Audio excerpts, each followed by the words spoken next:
Hello बच्चों, तो चलिए इस प्रश्न को पढ़ते हैं। यदि किसी रेखाखंड के मध्य बिंदु के निर्देशांक 6,4,2 हैं और उसके एक सिरे के निर्देशांक 2,5,-1 है, तो दूसरे सिरे के निर्देशांक ज्ञात कीजिए।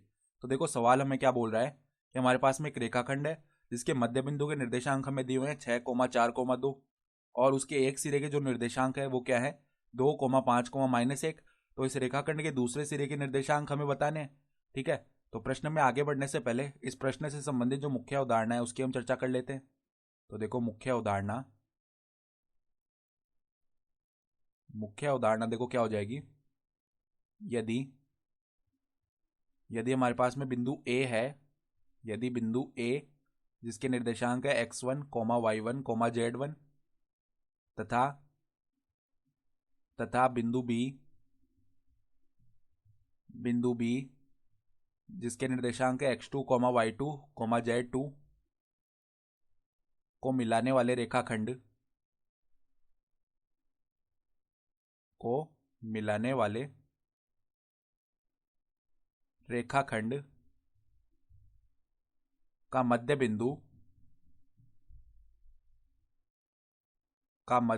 क्या है P, जिसके निर्देशांक हम बोल लेते हैं x, y, z।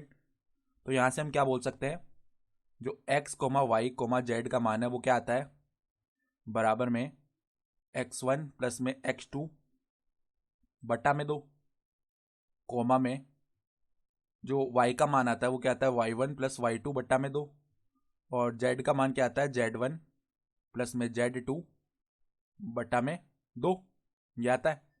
तो यहाँ पर प्रश्नानुसार हम x1 y1, x2 y2 और x3 y3 का मान लिख लेते हैं। तो देखो यहाँ पर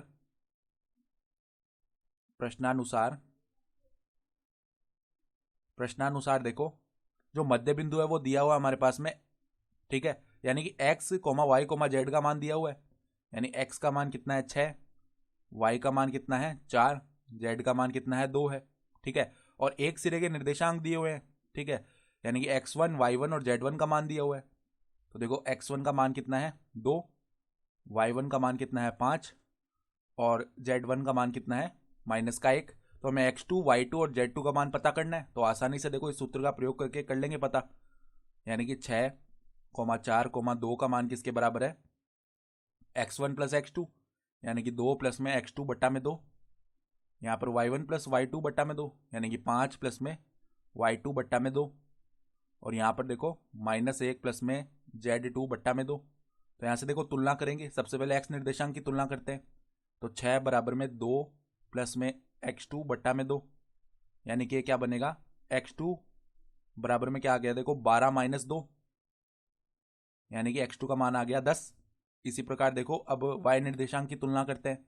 तो 4 बराबर में 5 प्लस में y2 बट्टा में 2 आ जाएगा, यानी कि y2 का मान क्या आ गया 8 माइनस में 5, यानी कि ये कितना आ गया 3। इसी प्रकार हम z निर्देशांक की तुलना कर लेते हैं यहां से। तो देखो 2 बराबर में क्या आ जाएगा, z निर्देशांक क्या है 2 बराबर में -1 प्लस z2 बट्टा में 2, -1 प्लस में z2 बट्टा में 2। तो यहां से z2 का मान क्या आ गया 4 प्लस में 1, यानी कि 5। अतः जो दूसरे सिरे के निर्देशांक है अतः दूसरे सिरे के निर्देशांक क्या आ गए, अतः दूसरे सिरे के निर्देशांक